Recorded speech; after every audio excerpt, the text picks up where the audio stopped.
Gente bendita, povo abençoado, eu tenho visto na vida de todos nós dois estilos de vida, duas dimensões de vida.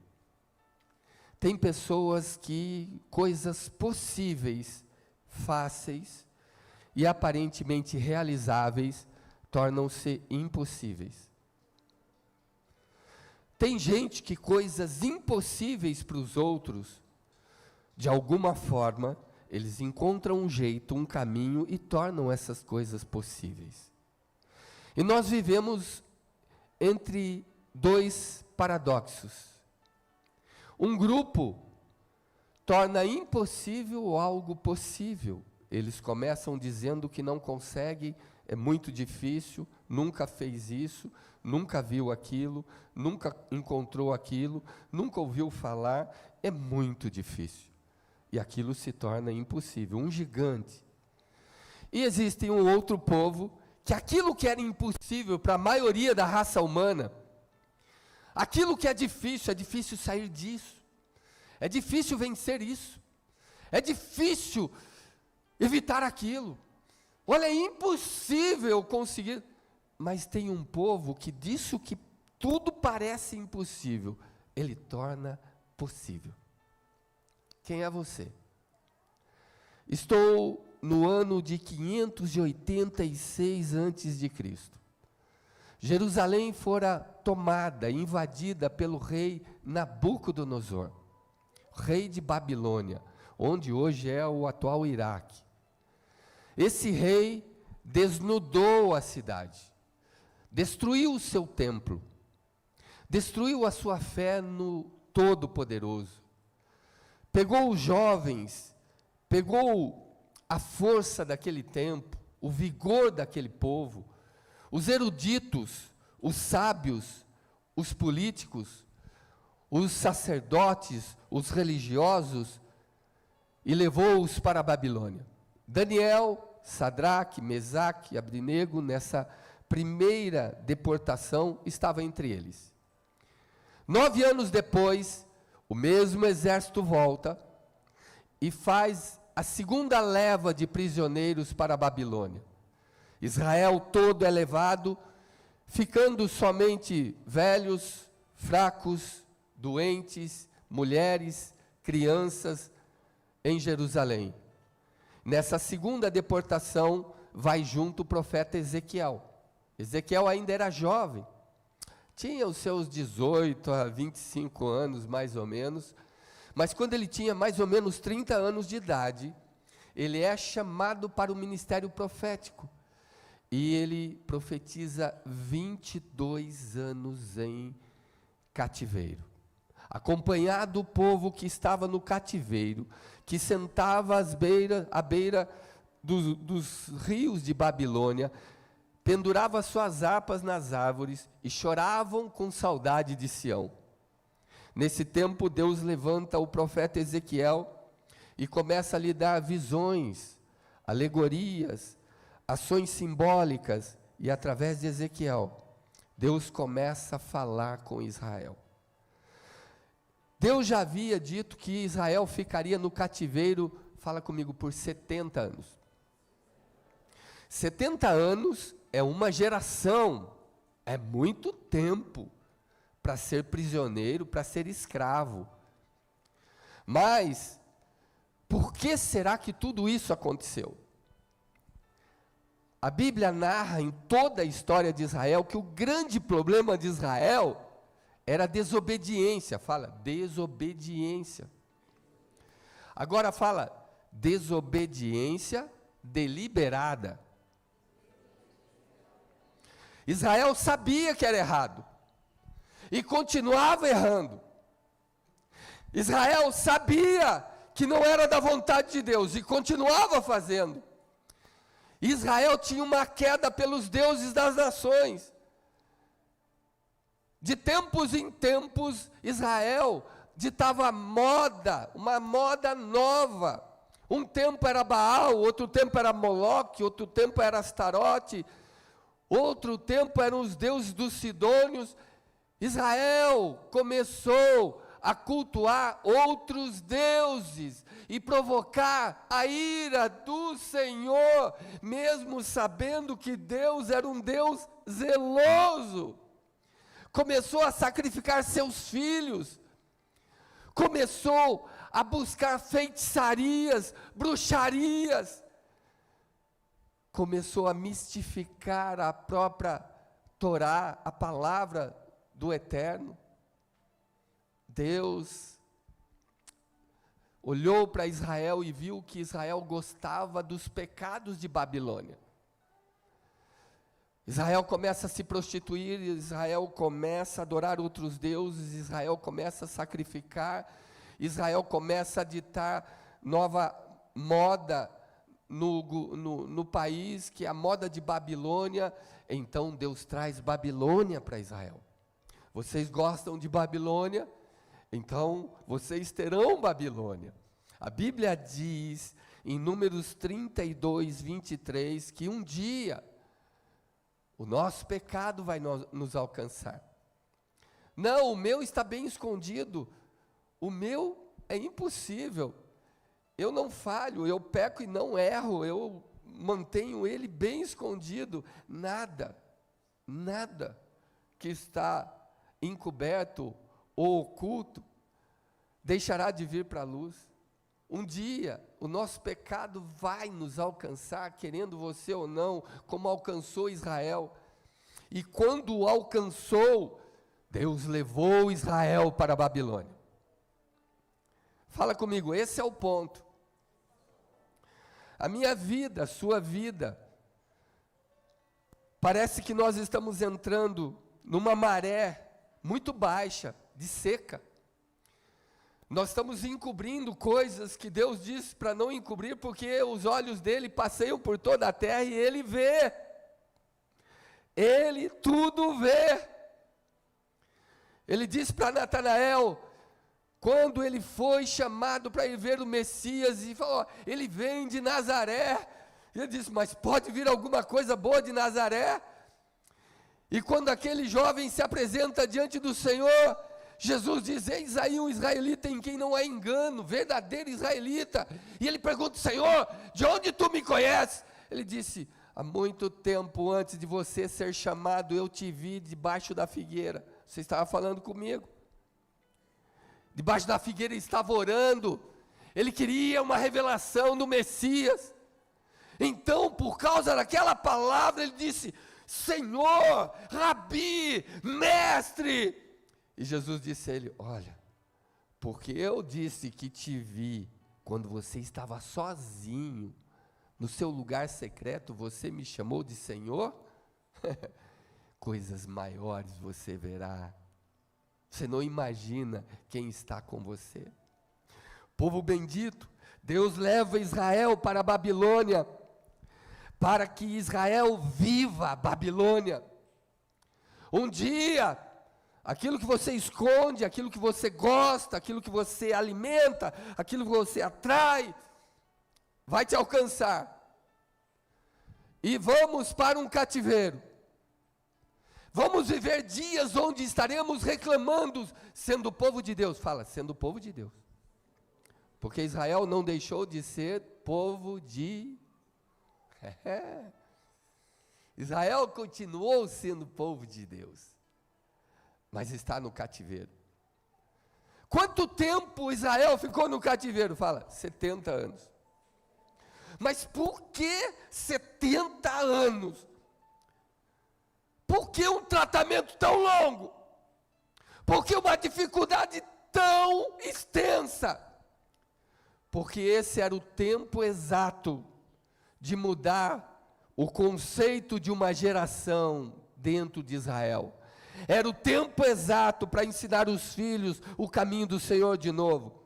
Era o tempo exato porque a política de Babilônia, que cultuavam muitos deuses, era o tempo exato de marcar o povo de volta para ele. Quando nós vamos para o cativeiro, quando nós vamos para um tempo de sofrimento em nossas vidas, às vezes a gente ora, a gente busca, a gente pede, parece que o céu está de bronze, fechado. Parece que ele não se abre. E o tempo está passando e nós estamos envelhecendo. O seu corpo sente, o meu corpo sente. E o tempo e os dias estão, os calendários estão. Você está virando a folhinha do calendário e está tomando nossa vida. E a gente fala, pô, mas nunca passa esse tempo de sofrimento, esse tempo de dor, esse tempo de exílio, esse tempo de cativeiro. Por que tanto tempo? Você não sabe. É o tempo exato da dureza do seu coração. É o tempo que você leva para perdoar o próximo. É o tempo que você leva para confessar o pecado. É o tempo que você leva, talvez, para se encontrar de novo com Deus despido, totalmente nu, diante dele, rendido aos pés dele. O tempo da nossa dor é exatamente o tempo que levamos para abrir o coração para a cura novamente, gente. O tempo do nosso cativeiro. Às vezes a gente fala, mas por que eu tenho que passar por isso? Por que eu tenho que enfrentar tanta tribulação? Por que essa perseguição? Por que isso aconteceu agora? Por que esse negócio, esse desfalque? Por que essa dificuldade financeira? Por que essa tragédia na minha casa? Estava tudo bem, foi só eu dizer que quero buscar a Deus. Gente, a maioria de nós não busca a Deus. Se você puder entender e ter a revelação e o Espírito conseguir falar comigo, com o que me vem agora, a maioria de nós busca nós mesmos. Nosso pecado nos alcança, porque nós vivemos para nós. Você só usa Deus como um rótulo, como um lugar, um ponto de chegada, mas na verdade, eu estou usando Deus para o meu benefício. Você vem para a igreja porque quer os dons, o poder, a unção, a visitação, a glória. Você quer a paz, você quer o presente, você quer a vitória. É por isso que você cuida de correr atrás dele.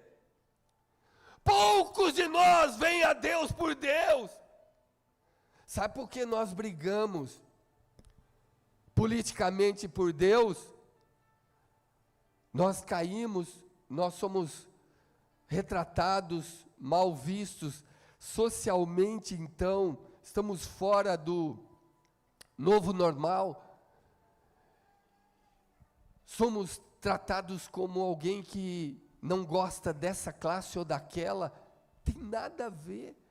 Só estamos defendendo o nome, que o nome de Deus seja livre nesse país, que por causa de uma minoria, aqueles que estão encabeçando, estão fazendo com que a maioria vá para o cativeiro, em função de uma minoria, que não se encaixa no perfil da vontade desse Deus.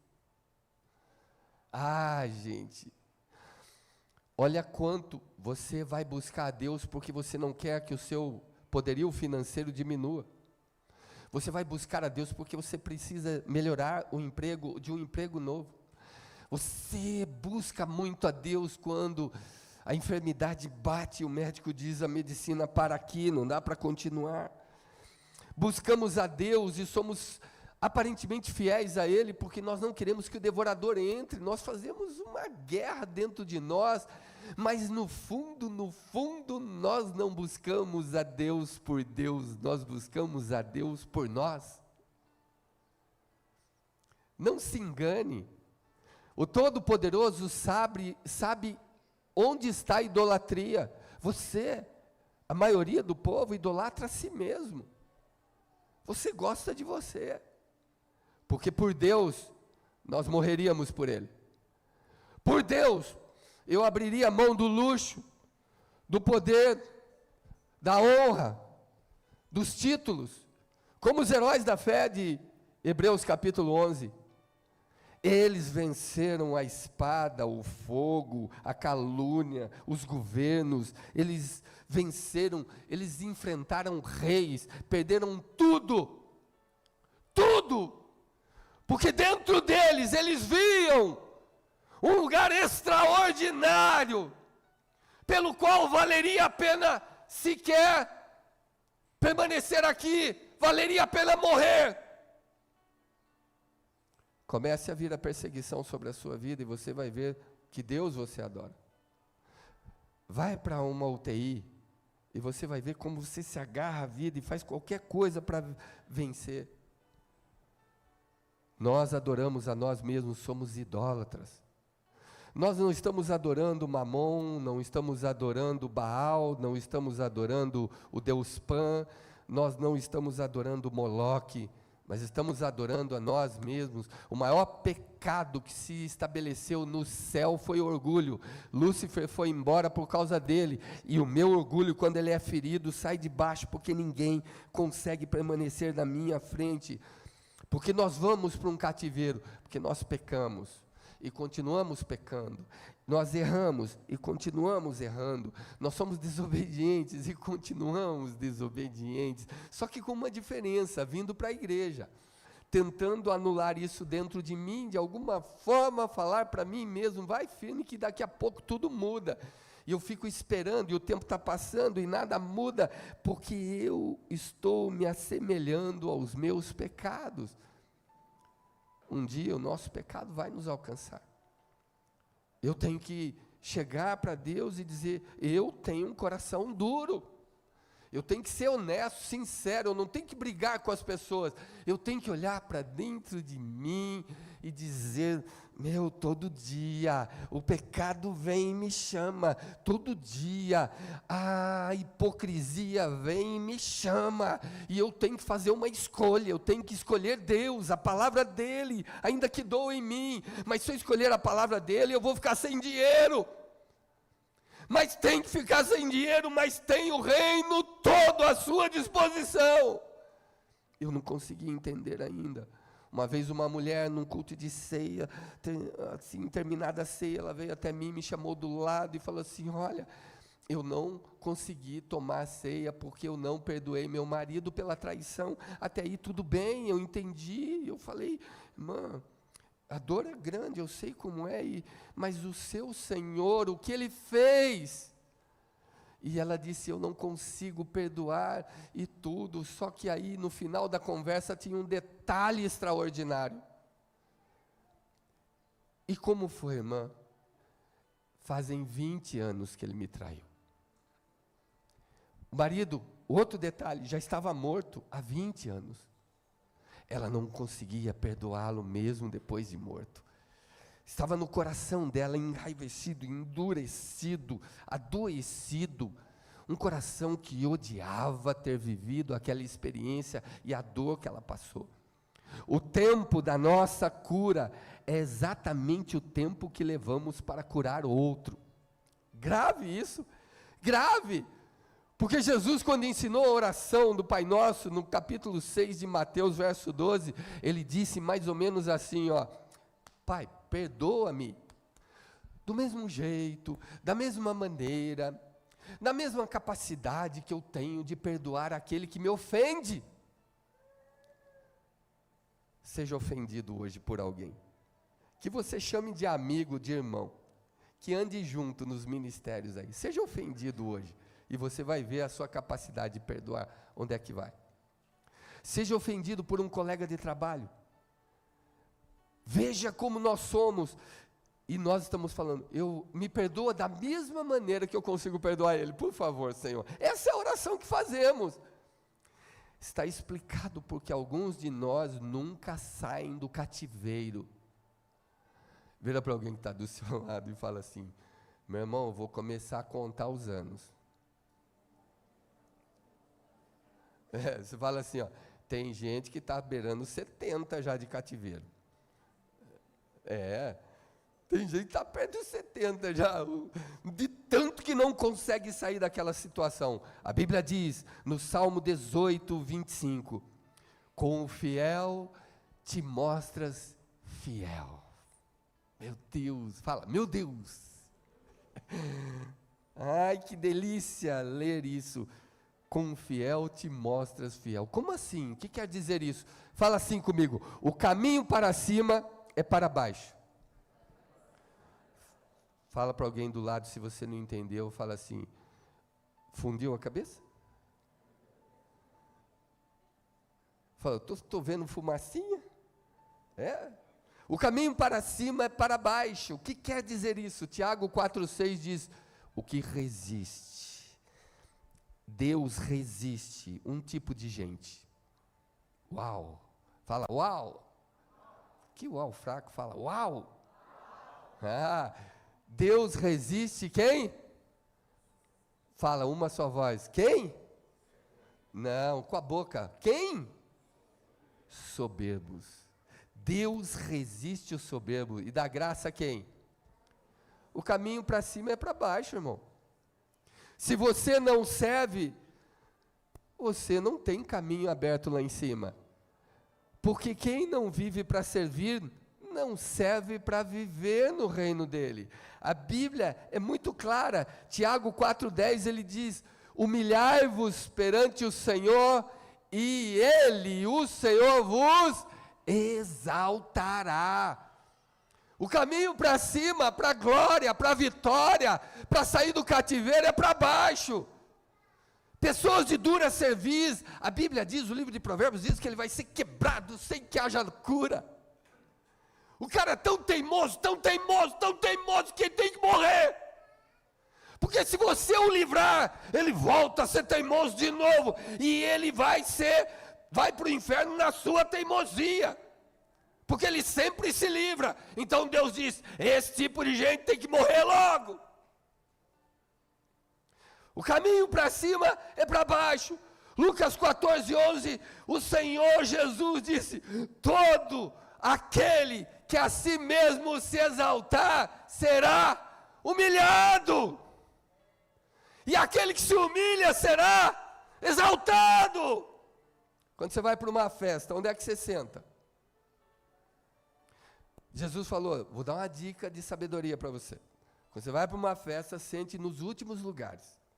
Porque se aquele que é o dono da festa olhar que você chegou e falar, você tem honra, ele coloca no primeiro e todo mundo vai olhar. Uau, o que ele tem diferente de mim? É ou não é? Agora vai você e senta no primeiro lugar. Todo aquele que a si mesmo se exalta, aí vem o anfitrião, o dono da festa e fala, amigo, dá para você sentar em outro lugar que aqui está reservado para alguém top, ilustre, melhor que você. Essa é a ideia. Quando as pessoas veem você saindo do primeiro para ir para o último. O caminho para cima é para baixo. E a Bíblia diz no capítulo 37, verso 1, que Deus começa agora, fala comigo, a falar com o profeta de um jeito que Israel vai entender. Gente, aqui era a situação de Israel. Cativeiro, povo sem Deus. O povo tinha Deus para chorar, para se lamentar. Muitos de nós só tem Deus para isso. Oh Deus, minha vida está assim. Oh Deus, oh Deus. Sabe, parece aquela hiena do Hard, o Lip Hard, quem é do meu tempo, 98 anos atrás, sabe, tinha um desenho do Lip, era o leão. O leão, tudo era positivo. Hard, nós vamos conseguir, vamos lá, Hard, vai ter comida para nós. E ele, ó vida, ó dor, ó tristeza, tem que andar tudo isso, ó horror. A hiena só reclamava. Tem gente que só entra diante de Deus para reclamar. Que vida ruim tem. Deus viu Israel seco, sem ele. Estava vivendo? Estava, mas estava morto. Há muito tempo. Deus viu o povo buscando a Deus por interesses. É um povo que vive, parece que vive, mas está morto. Um povo que não tem comunhão com o seu Deus, porque o seu Deus, flui dentro dele quem é dele. Rios de água viva fluem do interior de quem é dele. Pode vir o que vier, rios fluem. Quem é do Senhor é como uma bucha, uma esponja, cheia de sabão. Quanto mais o diabo aperta, mais de Deus sai dele. Israel não via mais Deus. Israel não via mais esperança. Israel acreditava agora nos deuses da Babilônia, como nós acreditamos. Ao invés do sangue, do sacrifício de Jesus, a gente hoje pega objetos de fé, a caneta ungida. Eu participo de uma campanha para ficar rico, mas a campanha não é de fé, mas tem que dar dinheiro se quiser receber a cura. Jesus nunca cobrou. Pedro e João foram na porta do templo, chamada Formosa, e um paralítico estava lá. O coxo diz: me dá uma esmola. Pedro diz o seguinte: meu amigo, eu sou um Durango Kid. Ele falou: não tenho ouro e nem prata, não tenho um centavo no bolso, mas o que eu tenho, isso te dou. Em nome de Jesus Nazareno, levanta e anda. Você acha que aquele homem precisava de uma esmola ou precisava de força nas pernas? Ele tinha a verdadeira riqueza, que era a presença do Todo-Poderoso. A igreja perdeu isso. A igreja tem púlpito morto. A igreja tem mensagem morta. E a igreja tem um povo morto. Estamos no cativeiro, nada funciona. Estamos ressequidos. Os nossos púlpitos não oram mais. As nossas igrejas, vai para um culto de oração para você ver quantos vão. Faz um culto onde você enche de comida, lota a igreja. Diga: agora nós vamos orar todos os dias, todas as noites, porque nós precisamos sair do cativeiro. Ninguém vem. E você pode me dizer: mas eu oro todo dia. Como é que você ora todo dia? Posso adivinhar? Senhor, não pode adivinhação. Então pode revelar? Eu vou lhe dizer: você ora andando na cozinha, você ora fazendo o seu trabalho, o seu home office, você ora dirigindo, você ora fazendo outra coisa, misturando o sagrado com o profano, você ora enquanto caminha, ora enquanto trabalha. É assim que você ora. Isso é espírito de oração. Orar é parar, falar com Ele, ficar na presença dEle, sentir, vibrar, chorar, entender o que bate, o que fala o coração dEle, entender e sofrer se Ele estiver com dor, e ao mesmo tempo receber dEle o que precisa ser feito. Orar é permanecer só com Ele. A igreja parece um vale de ossos secos. Você só vive para você. Você não percebeu ainda? Você vem para a igreja para que você alimente o seu subconsciente de que você está fazendo algo para Deus. E Ele se alegra com você. Meu Deus, é tão pobre a nossa teologia quanto o nosso entendimento. Irmão, em nome de Cristo, veio sobre mim a mão do Senhor. E o Senhor me levou em espírito ao deserto. Me levou em espírito àquela faculdade. Me levou em espírito àquele hospital. Me levou em espírito àquela tragédia. Me levou em espírito àquele cemitério. Você está entendendo? Não, deixa eu te ajudar então. Me levou em espírito a um vale cheio de ossos, cheio de gente que morreu. O Senhor me levou em espírito àquela igreja. Só tem gente morta. Só tem gente que busca a Deus por interesse próprio, gente idólatra, gente que faz mandinga, gente que acredita em terra de Israel, gente que acredita em sabão ungido, em lenço, em pedaço da cruz de Cristo, mas anula o verdadeiro sacrifício do Calvário. Tudo porque queremos enriquecer. Nossa pátria não é aqui, daqui eu não sou. Nossa pátria está nos céus, de onde vem o grande Salvador. É de lá que nós pertencemos. Mas vivemos como se nunca fôssemos sair daqui. Eu abandono o ministério porque agora eu preciso estudar, eu preciso cuidar da minha vida, preciso dar um norte na minha vida. Quando você vê o que significa norte na Bíblia, você vê que é onde Deus começou a construir a terra, é lá do norte. E a gente pensa que norte é lugar, estado físico. Deus pensa em nos dar um norte, que é sempre em direção a Ele, mas a gente muda isso, porque agora eu quero um carro, agora eu preciso de uma casa. A coisa tão pequena entre você e aquele que disse que olhos nunca viram, ouvidos jamais ouviram, aquilo que Ele preparou para aqueles que o amam, onde você vai se surpreender se pudesse uma janela de 5 minutos ser aberta e você pudesse ver a glória, e ver o céu, e ver o que tem à nossa disposição. Você jamais gostaria de viver nessa terra desse jeito. Mas por que nós não vemos? Porque estamos mortos. Estamos secos, a igreja está cada vez mais seca, e Deus intervém, quando? Ele leva um profeta dele, que está no mesmo jeito, no mesmo lugar, mas consegue ver o Senhor. É um Noé no meio de uma geração que vai perecer, mas ele consegue ouvir o Senhor. É um Davi no meio de uma geração que acredita em espiritismo, mas ele ouve Deus, ele fica nos montes ouvindo Deus. Deus levanta um profeta, e leva esse profeta no vale cheio de ossos, num cemitério. O que era esse vale cheio de morte? Esse vale era o lugar onde os guerreiros foram vencidos. Esse lugar que Ezequiel chega, era fétido, pútrido.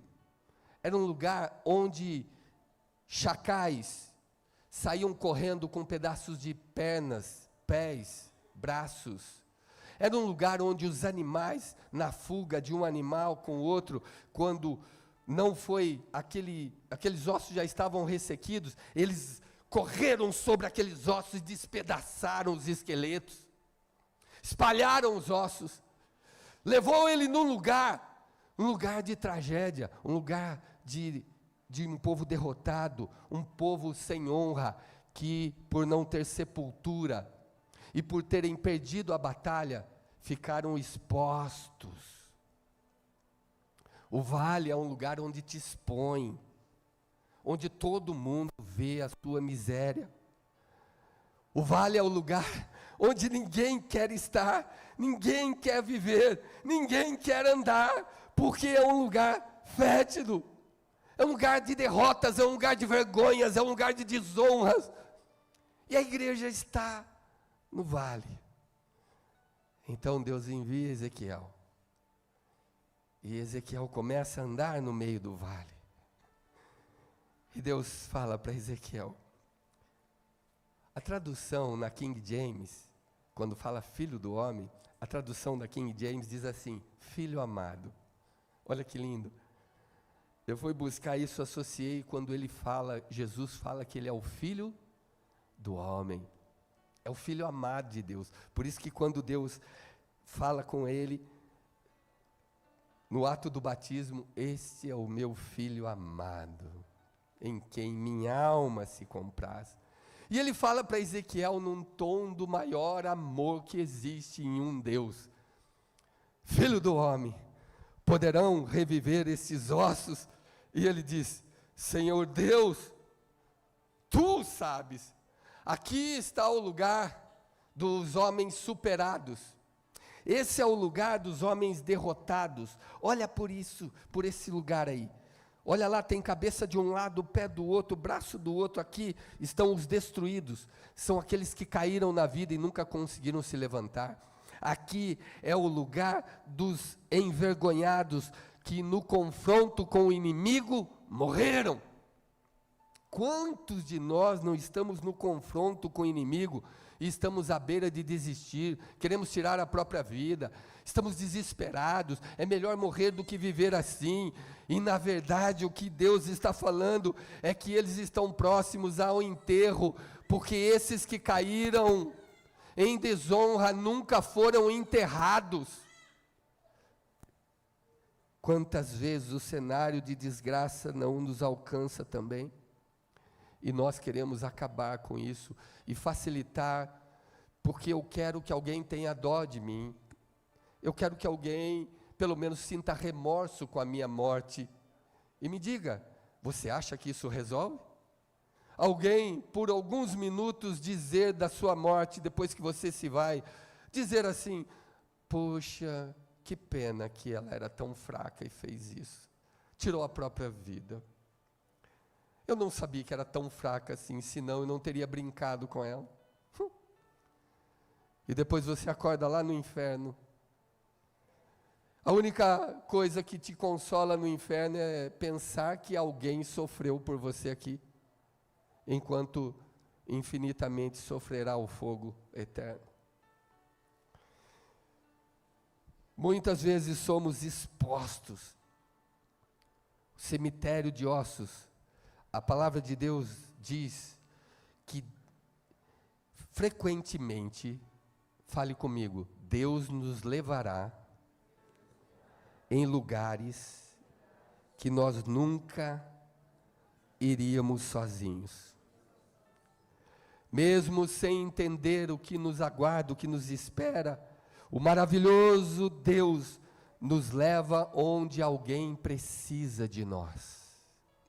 Ezequiel, você vai lá. Mas Senhor, num lugar como esse, o Senhor podia me levar a conhecer o paraíso. Esse é o lugar, esse é o lugar. O que eu preciso de você, presta atenção agora. O que o Espírito de Deus pode estar falando comigo e com você. Você já aprendeu, você já viu um quebra-cabeça, um jogo de quebra-cabeça? E que as peças devem ser montadas. Quando tem milhares, talvez você seja uma dessas peças do quebra-cabeça agora, para que tudo dê certo. Olha o que Deus está dizendo. Deus vai nos levar em lugares que frequentemente nós não queremos estar. Nós evitaríamos, mas faz parte do seu plano eterno. Eu sou um fragmento desse plano eterno. E Ele precisa de mim naquele lugar. E Ezequiel não reclama. Ezequiel não diz não. Mas Jonas disse não. Deus precisava de Jonas em Nínive. E ele viaja para Tarsis. E esses dias eu estava meditando sobre Jonas. Um dia que eu voei sobre o mar, eu voei 8 horas sem ver terra. Só mar, mar, mar, mar. Deixa eu lhe dizer o que eu vi. Eu vi tranquilidade no mar que parecia uma estrada que você podia caminhar tranquilo. Mas quando eu peguei a tempestade, eu vi o meio do mar revolto. E eu imaginei Jonas. Eu estava ali olhando e eu falei, meu Deus, Jonas, Jonas, como é isso? Imagina comigo. Ele disse não a Deus, eu não quero que esse povo te ouça, eu não quero que esse povo seja salvo. Deus estava preocupado com 120 mil almas que não sabem distinguir a mão direita da esquerda. E Jonas estava preocupado só com o ministério dele, só com a vida dele, só com o povo dele, só com a igreja dele. Somos nós esse Jonas. Quando todos tiram ali, a sorte cai sobre Jonas. E Jonas diz mais ou menos isso. Eu estou fugindo do Deus que é o Criador do céu, da terra e desse mar aqui. E o texto sagrado diz que o navio estava a ponto de arrebentar ao meio pela fúria do mar e das ondas. Imagina ondas de 15 metros de altura. Um barco daquele tempo não suportava, toda a carga já fora perdida, o barco ia despedaçar. Sabe o que Jonas diz? Lancem-me ao mar, e cessará essa fúria. Agora vamos lá. Eu já caí no mar um dia que eu vi a Sara, nós fomos andar de banana boat, de não sei o que lá, boat, de burrice boat, nós fomos no meio do mar, burrice boat, e eu segurando lá, e daqui a pouco a Sara, não aguento mais, soltou. Meu Deus, minha filha, a coisa mais importante que tinha naquele passeio era minha filha. Ela se solta no meio do mar, eu me solto também. E aí eu começo a nadar em direção a ela, a pessoa, para me ajudar, ele volta e fala assim, não nada, tubarão. Você imagina que, como eu fiquei, né? Quando ele falou, não nada por causa de tubarão. E minha filha, ela que está assim. Claro que eu fui até ela. Eu andei por sobre as águas ali. Agora eu imaginei Jonas. Ondas enormes. Ó aqui. Senhor, foi ele que disse, não caia sobre nós esse pecado. Jogou no mar. Você acha que Jonas engoliu água ou não engoliu, sim ou não? Você acha que ele caiu na água e ficou, vou boiar. Boia, nossa, que estava muito calor lá. Hã? Se fosse mineiro, ele falaria, uai, que lugar bom, ai, que trem bom. Você acha que ele fez isso? Você acha que ele engoliu água ou não engoliu? Você acha que ele começou a afundar e as vagas e ondas passavam sobre ele, como diz o texto? E aí vem um peixe, Deus dá a ordem a um peixe. Ou você acha que o peixe estava pronto e falou assim, mas para a esquerda, não, agora, vai, pode jogar que eu pego. Você acha que foi assim? Não. A Bíblia diz que ele afundou.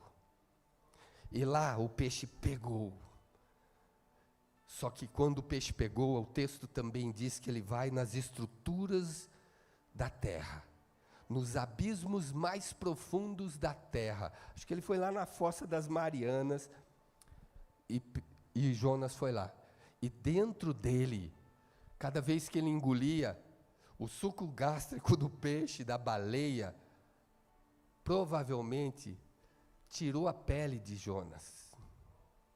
Provavelmente, quando ele foi cuspido de novo em Nínive, ele já estava ressequido, fedendo, cheirando mal. Até Jonas entender, porque a Bíblia diz que ali, ele ora ao Senhor, nos abismos mais profundos da sua alma, no ventre da baleia, no fundo do oceano. Ali, Deus ouve e manda. Agora, o peixe levar Jonas, passagem grátis para Nínive. E o peixe diz que vomita ele na praia em Nínive. Quem aqui já vomitou? E quem já vomitou não querendo vomitar? E quem aqui já foi obrigado a vomitar? A baleia falou, credo, que cara ruim. O Jonas não serviu nem para a baleia, servia para Deus. Porque lá dentro da baleia, Jonas falou, perdoa-me. Porque eu não quis olhar para o outro, perdoa-me. Tá bom, vou te perdoar do jeito que você me pediu. Então vai cuidar do outro agora. Sabe onde é que ele parou? Em Nínive. E ele olha, ai meu Deus, onde estou? Deus sempre, quando Deus quer restaurar alguém, Ele vai restaurar dentro do propósito eterno dEle que mandou para você. A Bíblia diz, fala assim, mas eu sou do Senhor. Fala, eu sou de Deus. Fala, imagina que Deus vai me mandar jogar no mar. Imagina que eu vou na boca de um peixe. Eu sou do Senhor, eu sou muito especial. Deus cuida de mim de maneira profunda. Ezequiel 24, 18, fala como é que Deus trata conosco. Ezequiel fala assim, ó, pela manhã fiz maior pregação, e à tarde morreu minha mulher. Peraí, não estou entendendo. Você é profeta dele ou não é? Sou, faz quase 30 anos. Mas espera aí, pela manhã você fez, fala comigo, a obra de Deus. E Deus não cuida de quem faz a obra dele? E à tarde, morreu minha mulher. Tudo bem que ele não vai ter mais ninguém na cabeça dele. Tem a parte boa disso tudo. Os gastos diminuem muito, né? Não é bom? É bom, não é, gente? Fala isso, fala sério os homens. Oh, que alívio, hein? Mas, aí, Deus cuida ou não cuida? E agora, sabe o que ele fala para Ezequiel? E você não vai chorar porque ela vai morrer. E você não vai lamentar se ela morrer. Por que não? Porque Israel, você será um sinal para Israel. Você vai mostrar para Israel que não é para chorar por Jerusalém. É para aprender a lição do cativeiro. Irmão, sabe por que às vezes nós vamos para o cativeiro? Porque Deus quer nos salvar. Se não acontecer isso na sua vida, Deus perde você para o céu. Vira para alguém que está do seu lado e fala assim: estou contando os anos. Quando der 70 eu aviso. Não? Mas a Bíblia diz que o soberano e eterno Deus sabe quem você é, sabe o que deu a você, e sabe como ninguém onde quer te usar. Eita glória, ninguém falou glória? Mas e se quiser no vale, cheio de ossos? Glória a Deus, quem consegue dizer, eis-me aqui, Senhor, ainda que seja no vale? Veja o que você está falando. Olha aí, Deus queria usar Jonas em Nínive, para salvar o perdido. Deus queria usar Moisés com Faraó no Egito, porque queria libertar o seu povo. O projeto de Deus é sempre eterno. Deus colocou Davi no caminho, colocou Golias no caminho de Davi, porque Deus queria revelar Davi. O propósito é eterno, é maior do que eu posso ver, porque Ele enxerga muito mais além, Ele pensa muito mais alto do que eu. Em Atos 8, capítulo 8, verso 4, diz que a igreja estava muito boa, muito acomodada, abençoada em si mesmo, e não dividia, não multiplicava, não espalhava a palavra. Ele levanta uma perseguição contra a igreja, e a Bíblia diz, onde todo mundo corria e fugia, espalhava a mensagem do Evangelho. Tem coisas que vão acontecer que a gente não entende, mas o propósito eterno de Deus vai se cumprir. Tem gente que o que é possível vai se tornar impossível. Mas tem gente que aquilo que é impossível vai se tornar, vai fazer acontecer. Ninguém conseguiu porque ninguém crê em Deus como eu. Porque Marcos 9, 23 diz que tudo é possível ao que... Louvado seja Deus. Às vezes Deus não vai só nos levar, vai nos fazer participar, gente. Eu vou andar no meio dos ossos e vou sentir a dor deles. Eu vou ter que me fazer como um deles, eu vou viver como eles, e às vezes isso leva tempo. Você vai para um vale, um lugar de sofrimento, e às vezes você vai ter que sofrer, um lugar de dor e você vai sentir dor, um lugar de tristeza e você vai sentir tristeza, mesmo sabendo que os carniceiros destruíram aquele exército, que antes era um exército de guerra e agora era só um vale cheio de ossos. Você vai saber da história, quem estava ali, cemitério a céu aberto, e por quê? Você vai conhecer tudo, você vai participar da vida deles. Mas a Bíblia diz que quando Deus envia o seu profeta, Ele faz uma pergunta: filho do homem, poderão reviver esses ossos? Se parássemos o filme aqui, nós terminaríamos o filme num cenário de horror. Seria um vale de morte só, mas existe um Deus no céu que é capaz de fazer reviver até mesmo aqueles que já morreram. Existe um Deus no céu que é capaz de refazer a sua história, ainda que você ache impossível. Existe um Deus no céu que é capaz de renovar as suas forças, ainda que você diga que não tem mais. Existe um Deus no céu que se importa com a sua criação, de tal maneira que envia alguém no tempo certo, ainda que já acabou. Ele diz: menina, a ti te digo, levanta-te. Ah, mas ninguém acreditava. Não importa, existe um Deus no céu que tem poder sobre o passado, presente e futuro, que está nesse lugar, está usando uma pessoa, está falando com você. Torne aquilo que é impossível hoje é impossível, porque em mim tudo é possível. Aleluia! Louvado seja Deus!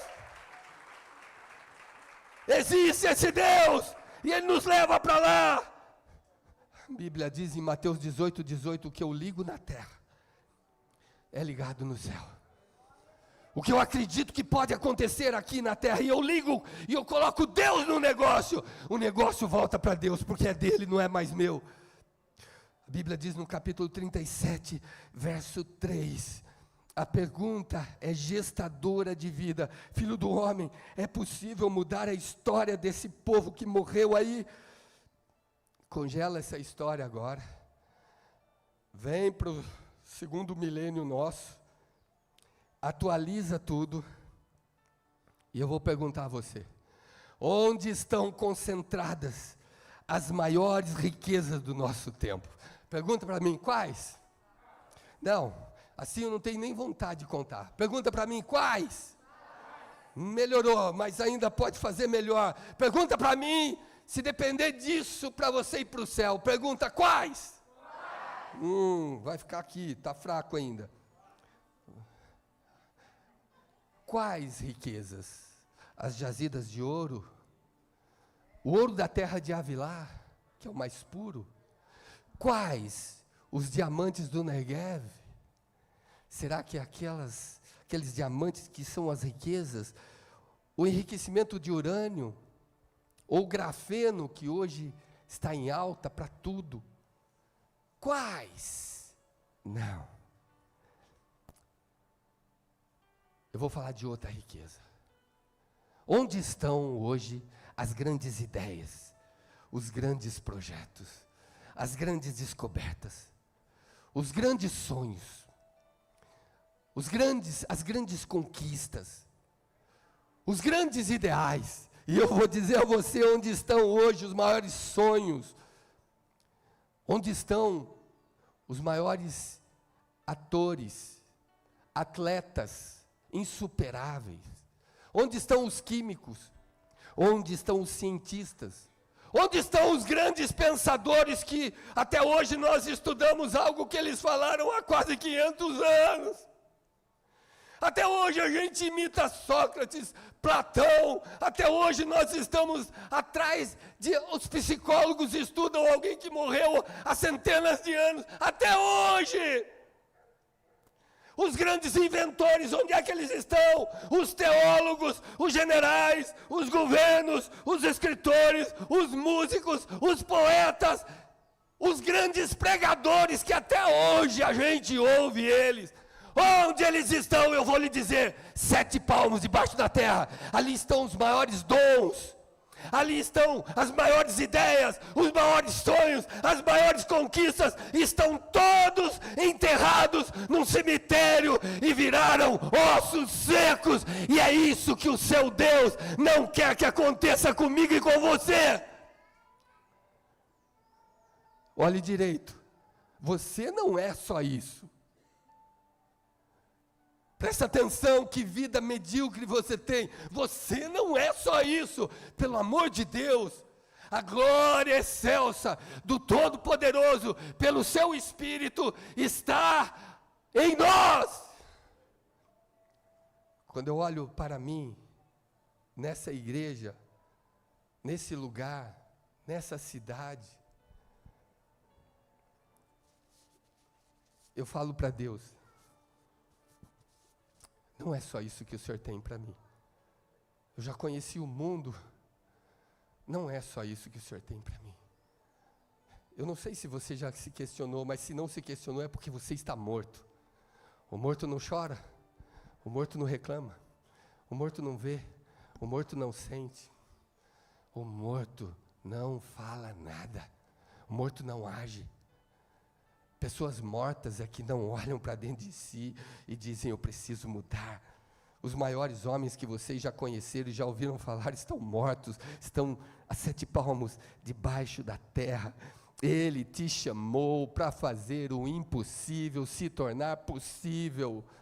E não depende de mim, depende do que eu creio. É Ele quem faz, o poder é dEle, a ação é dEle. Ou você vai viver o que é possível. Ficou impossível.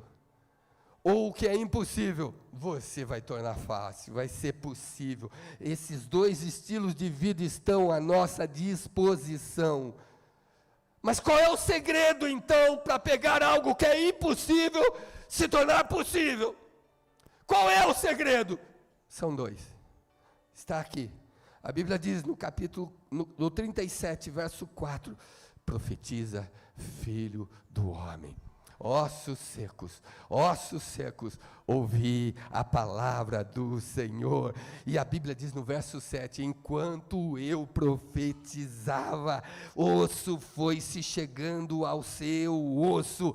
Se você não entendeu, enquanto você profetiza a palavra do Senhor, eu não quero saber o que você pensa, nem que seu vizinho pensa, nem que seu irmão pensa, nem que a sua igreja pensa, nem que o seu pastor pensa. Enquanto eu falei o que Deus falou, coisas extraordinárias começaram a acontecer. A palavra de Deus vai organizando, vai ajuntando cada osso no seu osso. Deus vai organizando a sua vida que está toda bagunçada. Quando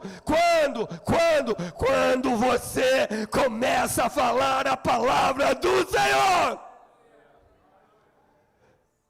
Mas minha mãe disse que eu não presto, mas ele disse que você é filho.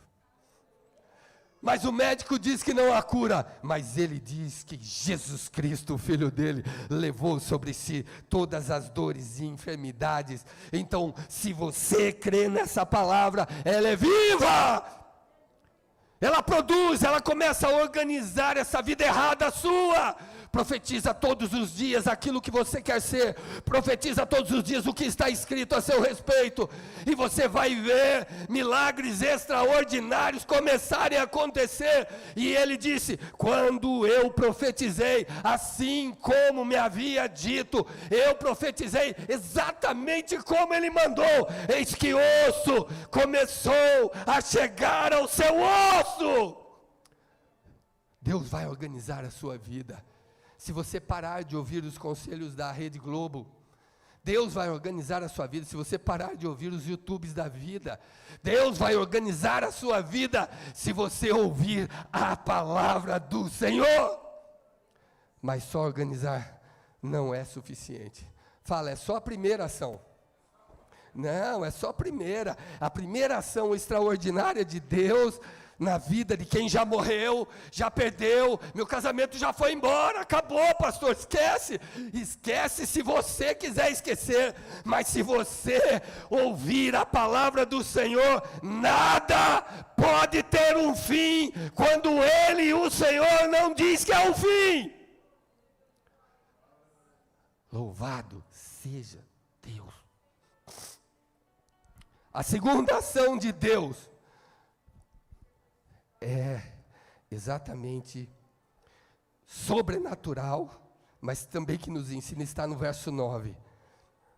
A Bíblia diz que osso foi se chegando ao seu osso, nervos vieram, pele cobriu todos os cadáveres, todos os esqueletos, e nervos, músculos vieram, todos, mas eram corpos, fala, mortos.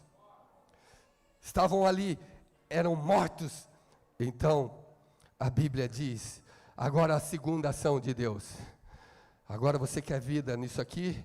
Quer vida para essa igreja? Quer vida para essas pessoas? Então faz o que eu vou te mandar agora. Dize agora ao Espírito. Uau! Ao Ruach. Uau! Diz ao meu fôlego. Uau! Diz ao que está dentro de mim. Vem, vem, vem Espírito Santo. Vem Espírito Santo e assopra sobre nós. Nós precisamos viver de novo. Vem Espírito Santo, vem, vem, vem. Se o Senhor não vier, nós seremos corpos mortos. Nós teremos a estrutura da palavra, mas não teremos a vida dela. Então vem, vem e assopra de novo. É isso que eu tenho falado com Deus. Está faltando vida na igreja. 3 sapos estavam em cima de uma Vitória Régia. 2 deles decidiram pular na água. Quantos sapos ficaram? Quantos sapos ficaram? Quantos sapos ficaram? 1. Eles só decidiram, eles não pularam. Ficaram 3. A igreja é assim, ela ouve a palavra, ela gosta, ela aceita, e ela decide que aquela palavra é viva, é boa. Gostei da pregação hoje. Mas eles não pulam na água, não entram no Espírito. A Bíblia diz que a palavra é estrutura, mas o Espírito, fala comigo aqui, dá a vida.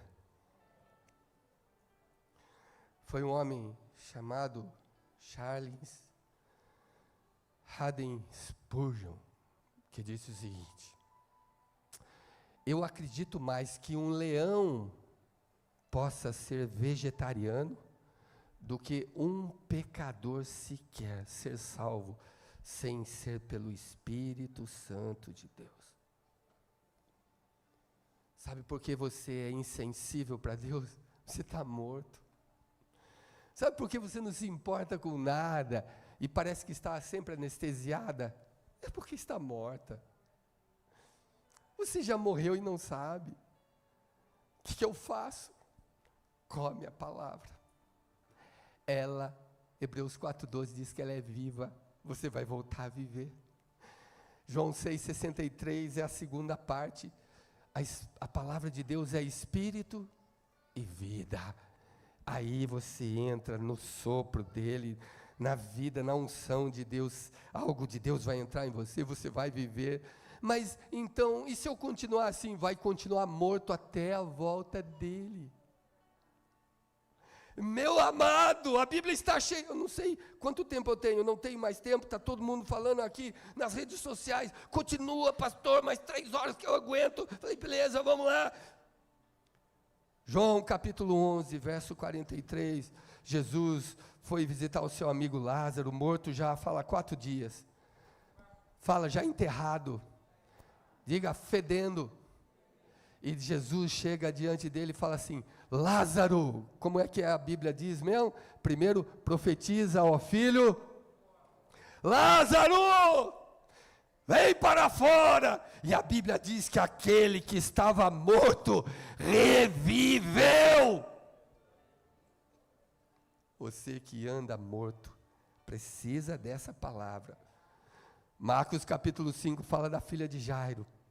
Jesus está com uma grande multidão, curando a mulher com fluxo de sangue. Chega Jairo e fala com ele, mestre, minha filha está terrivelmente enferma, por favor, vai comigo, para que o Senhor a cure, para que ela seja curada. E Jesus começa a ir com ele, só que a multidão o aperta, e Jesus cura um aqui, vai ali, cura a mulher do fluxo de sangue. Nesse meio tempo, a Bíblia diz que chega alguém, a caravana da desesperança, chega os servos de Jairo, fala assim, não incomodes mais o mestre, a sua menina já morreu, é perda de tempo levá-lo até lá. Só que Jesus ouve, fala, Jesus ouve. Fala, Jesus ouve. E o verso 36, ele diz assim, apenas continue crendo. Vamos seguir. Quando ele chega, e todo mundo chorando, por que vocês estão chorando? A menina não está morta, ela dorme, eu vim despertá-la, e todo mundo zombava dele. Mas diz a palavra santa do Senhor no verso 41, ele chama a menina filhinha, amada, a ti te digo, levanta-te e anda. E a Bíblia diz no verso 42, que o Espírito da vida entrou na palavra de Jesus e colocou a menina de pé. E todos se maravilharam. O que Deus falou mesmo para quem já perdeu, está morto, está em ossos secos, não tem mais esperança? O que Deus falou para fazer? 2 coisas. Fala, profetiza. Ó filho do homem, o que você está esperando ao invés de ficar no WhatsApp falando suas desgraças para os outros? Ah, perdi meu emprego, não tenho dinheiro, meu filho foi embora, perdi minha filha, se casou, agora ninguém me ajuda mais. É esse o seu lamento? Olha o que diz a palavra, profetiza ao filho do homem, assim diz o Senhor. Se prepara para receber, porque o poder vai vir. A Bíblia diz que o poder do Espírito entrou nela. e colocou ela de pé novamente. O que a Bíblia está nos ensinando hoje é o casamento que morreu pode ser ressuscitado pelo poder de Deus. A empresa que faliu pode ser retomada pelo poder de Deus. Seu sonho que acabou pode ser renovado. O projeto que você jogou fora, você esqueceu, pode ser restaurado. Siga a orientação da palavra do Senhor. Ouça a voz daquele que disse: eu sou a ressurreição e a vida. Aquele que crê em mim, ainda que esteja morto, viverá, diz o Senhor. Ainda que tudo se acabou, vai reviver, diz o Senhor. Eu e a Vânia estávamos em Maringá, no Paraná, no ano de 1998. Dá para tu? Quando eu falo que tem 98 anos, eu não pareço, mas tenho. Um casal não podia ter filhos, a Ana e o Jair. Nós os levamos a um casamento cristão. Então, eu fui lá e profetizei. Aquele ventre estéril ia gerar, e aquela menina deu à luz. Uma mulher no Nordeste, nós cuidávamos de uma igreja que tinha aproximadamente 1.500 a 2.000 pessoas. E uma mulher não tinha útero e queria engravidar. Nós reunimos um grupo de pessoas e pusemos as mãos sobre ela. E ela gerou 2 filhas gêmeas e ela deu o nome de Graça e Glória. Mas não é possível, eu sei que não é. Só que a Bíblia diz, quando o anjo visita Maria, ele fala: por acaso há algo impossível a Deus? Mas ela não tem útero, e Deus sim precisa de útero. Ele só precisa de fé, ele só precisa da palavra dele, ele só precisa do Espírito dele. E Deus fez aquela mulher gerar. Um dia, eu gosto de contar essa história. Pegaram o profeta Eliseu, ele morreu. Estavam enterrando o profeta Eliseu e desencadeou uma guerra. Não deu para cobrir a cova de Eliseu. Durante a guerra, os soldados batalhando, um soldado foi morto e não tinha onde jogar. Jogaram aquele soldado morto na cova de Eliseu. E a Bíblia diz que quando o soldado morto tocou os ossos de Eliseu, ele reviveu pelo poder de Deus. Tal era o poder na vida daquele homem de Deus, mesmo depois de morto. O que significa? Significa que Deus está chamando você a profetizar sobre os ossos secos da sua vida. Fique de pé, fique de pé. Fique de pé, nós temos muito o que fazer. Mas os ossos estavam quebrados, Senhor, mas Ele consertou. O osso se chegou ao seu, mas os ossos estavam secos, Senhor, Ele restaurou. O osso se chegou ao seu osso, mas eram só ossos, mas Ele preencheu como vai preencher sua vida. Mas estavam mortos, mas Ele ressuscitou. Sua esperança não vai acabar. Eles morreram pela mão do inimigo, mas ressuscitaram pelo poder de Deus.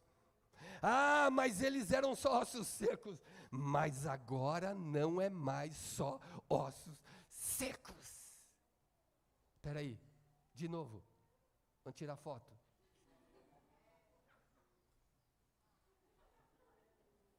Ah lá, a irmã já falou, perdeu a bênção. Não eram só mais ossos secos. Quer ver o que a Bíblia diz que transformou? Querem ver? Querem ver? Querem ler? Então vem comigo. Olha o verso 10. E profetizei como Ele me deu ordem. Então o Espírito entrou neles e reviveram e se levantaram, não mais como ossos secos, mas como um poderoso exército. Meu Deus, o lugar onde você caiu, onde Deus vai te honrar de novo, lá no vale onde eles caíram, É lá que o Senhor ressuscitou esse exército. Eles se levantaram agora como exército. Qual o segredo? Profetiza. Profetiza, essa doença vai embora. Profetiza. Essa vergonha vai embora. Profetiza. Essa miséria vai embora da sua casa. Profetiza, esse vício vai embora. Profetiza. Feche seus olhos. Comece a falar com Deus. Comece a falar com Deus. Profetiza. Profetiza.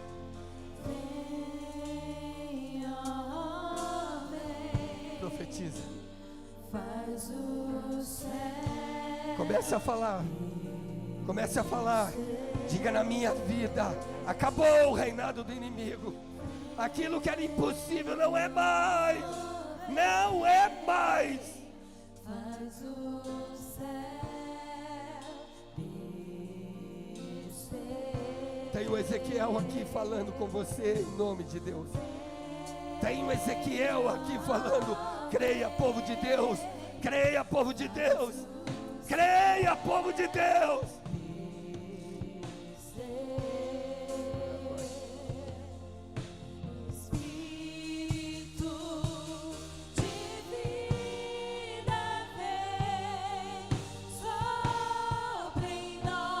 Sopra, Senhor, vem dos quatro cantos, vem dos quatro ventos, ó Espírito, e assopra sobre esses mortos, para que vivam.